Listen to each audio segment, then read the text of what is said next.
Hello everyone, welcome to WhiskyWars, and I'm actually ill this week, so there won't be a whiskey review coming. So I thought I'd do something a little bit different. So I'm actually going to show you guys my whiskey collection for 2024. Since I can't smell or taste, I think a whiskey review would be pointless. So I thought what better excuse than to crack out the whiskey collection and show you guys what whiskies that I have. Now there are some whiskies on here that I haven't tried yet, so I can't comment too much about them, but at least you know what to expect soon on the channel. And I think all in told there might be about 150 whiskey bottles in my collection. I do need to see, I've never actually binned a bottle before. I'm a bit of a collector when it comes to whiskey, but not in a normal collecting sense. I just don't throw them away. I keep them. That might have to start changing soon because keeping 150 bottles takes up quite a bit of space. So first things first, I think we'll start with the Irish whiskey, and then we'll go to the American, and then maybe world whiskey, and then we'll finish off with each region of Scotland. So before we start, if you're excited to see the video, please like the video and please click the subscribe button down below if you haven't already. It really helps the channel out. I can't actually believe that last month we gained, I think, over 100 subscribers, which, I mean, it might not sound like a lot, but to my channel it's actually huge, you know. Next week I'm going to be filming my 3-year anniversary on YouTube, so I got 500 in 3 years basically, so the 100 last month was amazing. So please, if you haven't clicked the subscribe button down below, please do so. It's really appreciated. Okay, let's get cracking, and I'll see you guys with my Irish whiskey laid out. So this is my Irish whiskey collection. There's 30 bottles here. Now most of them are from the Middleton distillery. It tends to be my taste preference when it comes to Irish whiskey, but that could change in the future for sure. So starting off, we have the Redbreast 12, the standard one, which is bottled at 40%, and it's a combination of ex-bourbon and ex-sherry cask. Then we've got it proofed up to cask strength, which now that is a really good whiskey. We have the Iberian series of Redbreast, which is the Lastau here. These bottled at 46%. Unfortunately, I couldn't get my hands on the PX. That one, for all my audience in America, you're very lucky. Thank me later, and yes, I'm very, very jealous. The PX is now back in stock in America and will be for the foreseeable future, I believe. It's just in Europe it's not. So yeah. That's like my #1 whiskey at the minute to get my hands on, and I can't. But this one's the Tawny, which is the newest release of the Iberian series, Tawny Port Cask finish. Haven't managed to open this one up yet, but I'm really excited to. And then we've got the 15-year, which is also 46%. Then we've got the Green Spot, still Middleton. This one's 40%, it's the standard. I think it's 7 or 8 years old, but it's non-age stated, so not too young. We've got the Yellow Spot, which is 46% and 12 years of age.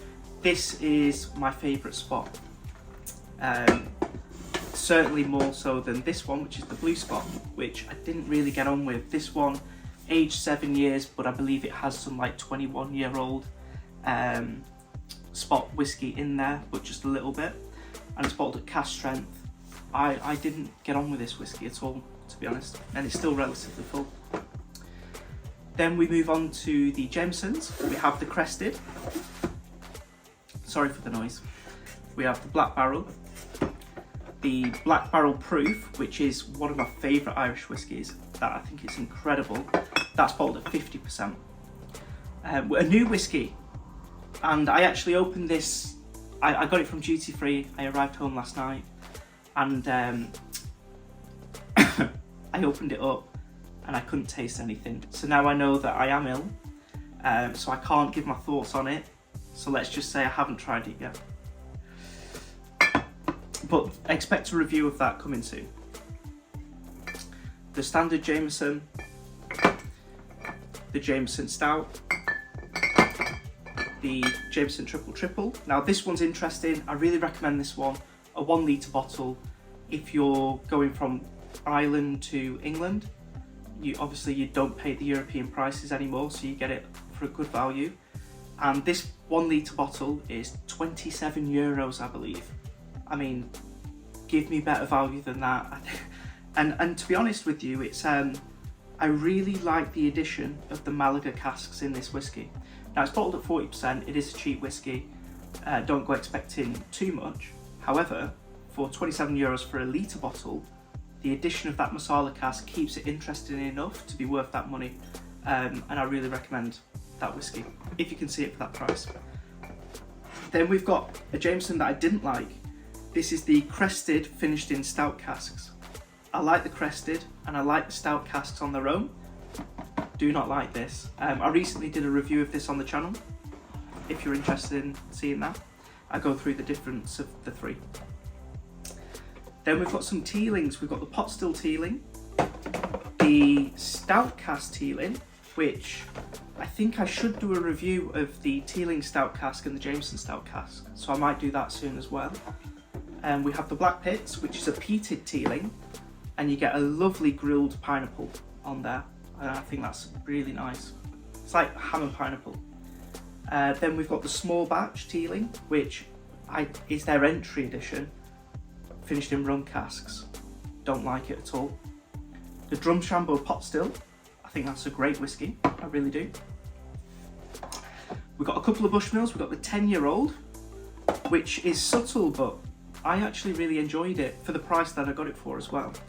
The Black Bush, which is going to be more sherried. We have the West Cork Black Cask, which could be a decent alternative to the Jameson Black Barrel. We've got the Rowan Co, a Dundalgan from Lidl, which it's okay. And then we've got some peated Irish as well. We've got the Connemara, which is okay. The Hinch, which I really didn't like. And then I think a really nice couple of whiskies. We've got the Silkies, the Dark Silky and the Midnight Silky. And I believe the Dark Silky is going to be the most peated, but the Midnight Silky has the addition of stout casks in the finish. So this is my Irish whiskey collection, 30 bottles, and there will be some reviews coming soon for them, if that interests you. So now we'll move on to the American whiskies that I have. Okay guys, so here are my American whiskies, and there's 19 bottles here. I do want to add a couple more this year, probably an age-stated bourbon and also a peated bourbon. And I'd like to add at least one Canadian whiskey to my collection since I don't have one. A bit of a mixed bag, this collection. A lot of them are very affordable, one or two are really expensive in the UK market, but most of them have been really affordable and cheap, so that's been great. Bit of a mixed bag though, some I've liked, some I've just not liked. So we'll start off with, we'll just go in order. Got the Rare Breed here, one of my all-time favourites. If you watch my top 3 bourbons that I have, spoiler alert, one of them is the Wild Turkey Rare Breed, great whiskey. And this is the 101, just proofed a little bit lower.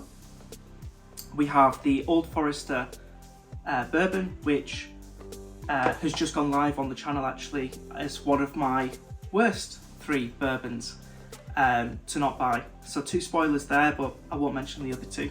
If you're interested, you can click the videos on my channel. They're recent, they're done in the last week or 2, so you'll be able to find them easily. And the Buffalo Trace, this is available for £17 on offer in England. I just think it's amazing value. I really like this one. That's why it's empty. We had the Jefferson Small Batch, which I didn't really get on with, to be honest. Maker's Mark is okay. It's a wheater, isn't it? So it's quite sweet. We have the Maker's Mark 46, which I think is finished in French oak staves. Gives it a little bit of a different finish to it. I don't know which I preferred though. So yeah, I don't know if it's worth going for that extra with the 46. Now the most expensive one I've bought is this one, the E.H. Taylor Small Batch. This is bottled at 50%. And to be honest with you, I wasn't blown away by it. Probably because I spent £65 on it, and I really regret spending £65 on it. For me, it just wasn't worth the money. But maybe it's cheaper in America. I assume it's a lot cheaper in America. But this is one of the rare bourbons that are just really expensive here. And normally it retails for £100. Crazy. And we have standard Jack Daniels, standard Jim Beam. Well, actually, this one's the black extra aged. We got the Woodfords now. We have the double oaked, the rye, which I think was really good, and the standard. I've got those in order. Yeah, the standard. And by the way, guys, if any of these whiskies sound interesting, I've probably already done a review on them, so they'll be on my channel, and they'll be compared to another one of these whiskies. We have the Bullet Rye and the Bullet Bourbon. Decent whiskies for the money. The Knob Creek, bottled at 50%. Nice and nutty, that one for me. Now, a new one that I haven't tried yet, but I've been dying to get my hands on, is the Angel's Envy, finished in port casks.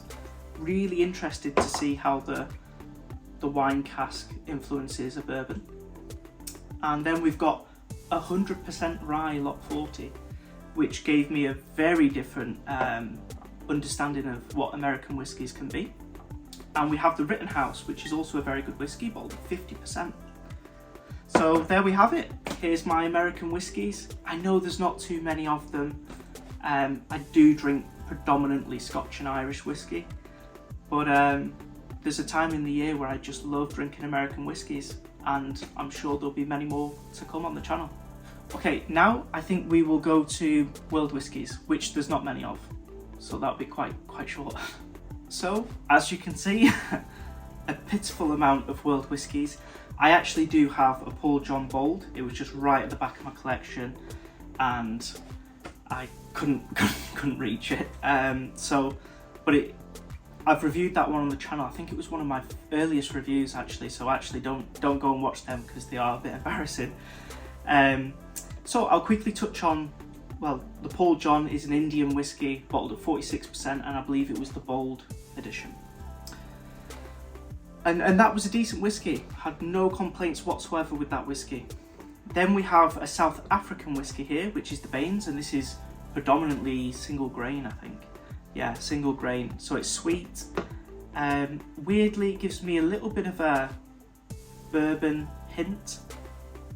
It's like a whiskey bourbon blend. That's how it tastes for me. It was okay. It was cheap. It was £18 in the UK, so good value. Would I buy it again? Probably not. We have the Kiyasuku here, which is a Japanese whiskey, bottled at 40% as well. And I recommend everyone has at least one Japanese whiskey in their collection, because it was a really delicate whiskey. It gives you, and I believe most Japanese whiskies are like this. Obviously, I'm not a Japanese whiskey expert by any means, but I got really light, delicate floral notes on it with a little bit of spice, but it's not going to be your cinnamons or anything like that. It was more like a ginger, a floral ginger kind of whiskey, and it was light, a little bit of apricot, honey. I think some people might find Japanese whiskey to be a little bit boring. It's not big and powerful, but there's a subtle nuance to it, and it's delicate, and there's certainly enjoyment in that as well. So I think everyone should try a Japanese whiskey. I'm not saying this is the one to get, but a Japanese whiskey. And then finally we have an English whiskey. This is actually a local distillery, and this is a 10-year-old peated English single malt. And this was actually, it's probably not the best whiskey in the world, and it was quite expensive actually, because you could tell the money's gone on the bottle and the packaging for sure. But this was a gift from my mum actually, for me passing my commercial pilot's license. So it's, you know, I'm a little bit biased when it comes to this one, to be honest, because of the emotional connection to it. So yeah, 4 world whiskies and Now we'll go for Scotch whiskies, and we'll start off with, I think we'll start off with the blends. Okay guys, these are the 7 blended Scotches in my collection. We have 4 black bottles. We've got the 10-year, we've got the standard original, which is this one here, bottled at 40%. The 10-year is going to be more Islay based, and the original is going to be more peated Highland, but it has others in there as well. We have an unpeated one. This one is half red wine cask, half ex-sherry cask, bottled at 46%. Now this is the first, is it the first one? Yeah, I think this is the first one in their series of, it's called the Alchemy series, and they're all bottled at 46%, and to be honest with you, I think the Alchemy series are the ones to go for over the 10-year and the standard. And this is the second one. This one, possibly my favourite of them all actually. This one's also bottled at 46%. They all are in the Alchemy series. And this one is peated, and it's a blend of island malts, and it's called the Island Smoke. Then we have a Compass box. This one's the Glasgow blend, and it's got some sherry cask influence in there as well, with the slogan bold, peaty and sherried. And this one's bottled at 43%, but it's only a 500 ml bottle. I think this one's the most expensive of them all. Then we have the Monkey Shoulder, just the classic one, bottled at 40%, and the Smoky Monkey, which is the peated version. And then we have the Old St Andrews Clubhouse edition, also bottled at 40%. That one's not the best, to be honest. So there's my 7 blended Scotches. And now let's go for Campbeltown. Okay, here we have my Campbeltown collection. Obviously very small, there's only 5 bottles, but it gives me a really good insight into the Campbeltown region. And I have to say, it's one of the most interesting regions, not just in Scotch, but in whiskey in general. So we have my 2 favourites, which are going to be the 2 Springbanks. They're the most heavily peated of the 5. We have the 15-year-old and the 12 cask strength, which this one's really sherried. We have the Campbeltown Lock, which is a blend actually, and it should have featured in my in the blends that I just showed you, but it's in the Campbeltown anyway. And this one's from the Springbank distillery as well, but this one's going to be a lot more accessible and available than the Springbanks themselves. It's a relatively new whiskey. It's also relatively young, but it's about £35 in the UK. Very affordable, and I really recommend it. So this one is a blend of the 5, they say the 5 distinctive malts from the Campbeltown area. Then we have the Kilkerran 12. I wish I could buy another bottle of it, to be honest with you. It was really good. And then we have the Glen Scotia. Now I recently picked this one up in duty free. It's a litre bottle because it's travel retail. And this one really interested me because I've not had a Glen Scotia before. But this one's finished in PX sherry casks, which I really like PX sherry cask finishes. So I was really excited to try it. And I'm going to hold my thoughts on it because I've just realised I've not reviewed this one yet. So this one will be making an appearance on the channel in a Whiskey War in the near future. Which reminds me guys, if you want to see a review like that, please click the subscribe button down below so that you'll be reminded when that comes live. And now I think we'll move on to Islay's. And the collection of Islay, if you're a fan of the channel, if you've watched me before, you probably know that I'm a big Islay fan. I love my peated whiskies. There's going to be a few more than 5 in this next collection. Okay guys, here's the Islay's in my collection. We have 31 bottles. Luckily for me, in the UK, Islay whiskies tend to be really affordable for the most part anyway. Okay, we'll start off. We have the Bowmore 12 and the Bowmore 15-year. We have the Bowmore number 1, which is the non-sherried Bowmore that I have. We have the 10-year as well.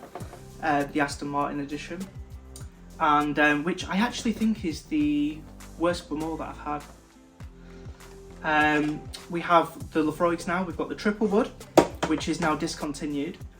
We have the Law, we have the 10-year, the sherry oak, the 10-year sherry oak finish, which is proved a bit higher, I think 48%.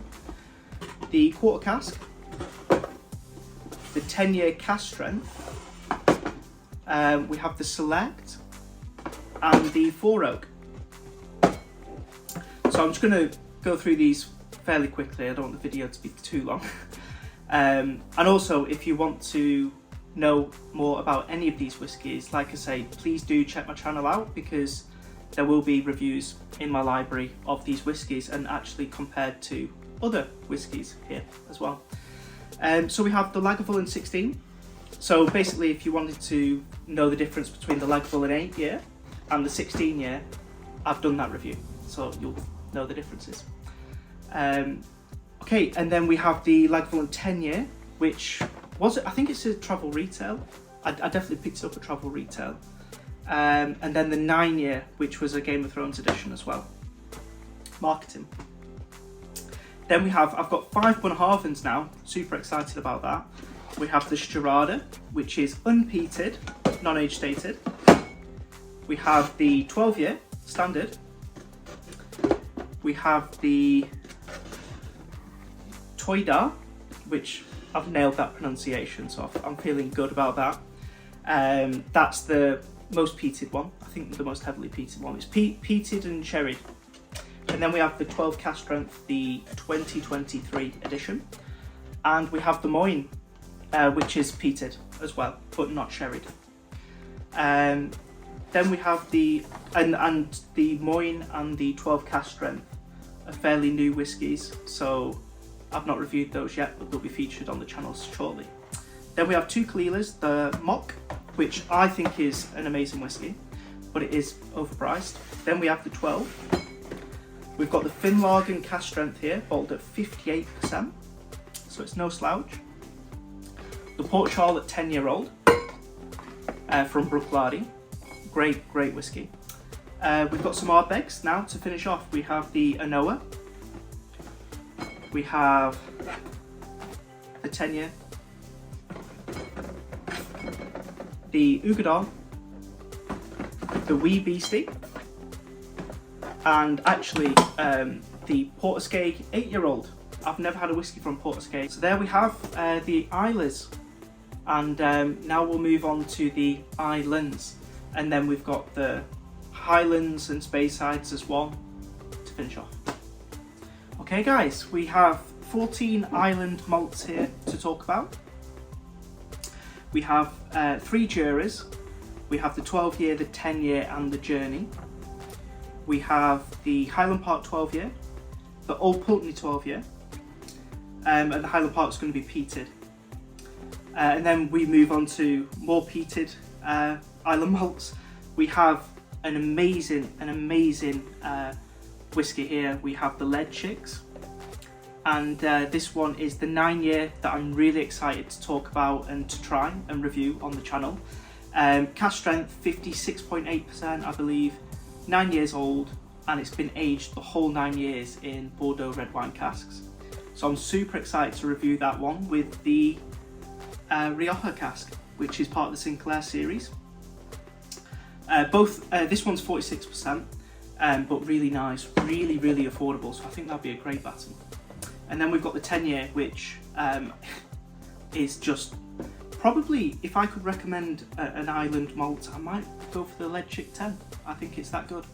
Then we have the Talisker 10, 2 new Taliskers as well. We have the Distillers Edition, I think it's the 2022 one, and this one's been aged in Amarone casks, which really excited for that one. And then we've got the Parlay, which is aged in, I think it's cognac casks. Then we've got an unpeated Arran here, which is finished in port casks. This one was really good, bottled at 50%. Yeah, it's a really good whiskey.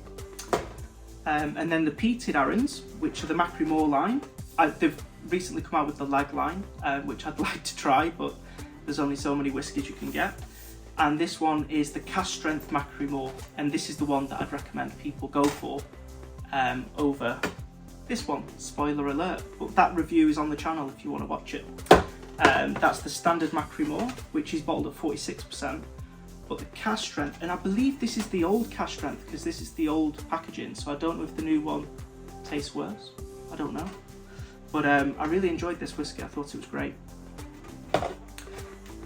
So, as quick as I could, these are the, did I say 12?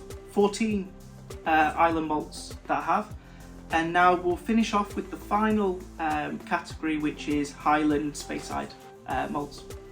By the way, I am knackered. This review is taking ages to film. Going, getting the whiskey, putting it back. So please, if you haven't already, please do click the subscribe button down below. That it would really, I'd really appreciate it. Okay, here we have the Highland and Speyside collection. I think there's 12 bottles here. 3, 5, 8, 10, 12 bottles. We have the peated Highlands, which I've recently got into. I've never really had them until recently.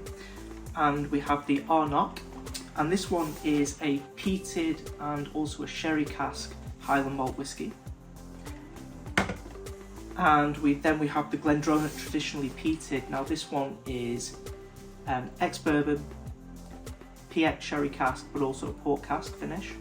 This one's really interesting. This one's also bottled at 48%. And I think I'll do a review soon comparing this one to the Arnock. We have the standard Glendronach 12 year, the Arbor 12 year here. This one I believe is the newer release to the Arbor 10. Now this whiskey used to be great because it was available for like £22–23 in the UK on offer. It was a very good whiskey, but it got discontinued, so that's why it doesn't feature on the channel. And they came out with the 12 year after that, and this is 2 cask finishes, ex-bourbon and cherry cask. Then we have the Fettercairn 12, which is a whiskey that I have reviewed on the channel before, but I should do a more recent review for this one. And we have the Cardew Gold Reserve, the Speyburn 10 year, the Glenfern whiskey. We have the Deanston 10-year-old Bordeaux red wine cask. Now this one is a great whiskey, really good. One that I've been really excited to get, and this is the Oban Little Bay, and it's a small cask, bottled at 43%. I always wanted to get the 14 year, but this one came on offer really, like a really good price, so I made the plunge on that one. I've not reviewed that one yet. That will also be coming soon on the channel. And then we have the Benriach 10 year, and this one's good because it's peated, but it's also aged in virgin oak, ex-bourbon, but also rum cask. And the nose on this was great. The taste was okay, but the nose was like, wow. Okay, so that does it. This is my entire whiskey collection for the start of 2024. I will say I've never thrown away a bottle, so everything you're seeing is literally the culmination of 8 years of whiskey collecting and drinking. So these are all the whiskies that I've drunk, and also the ones I've reviewed. And there's a few in there that are recent purchases that I've not opened yet, but I will be opening and reviewing soon. So stay tuned for that, and please, if you haven't subscribed down below, please do so, because you'll then be notified when one of those new reviews come live. So thank you for watching, and I hope to see you all for the next Whiskey War.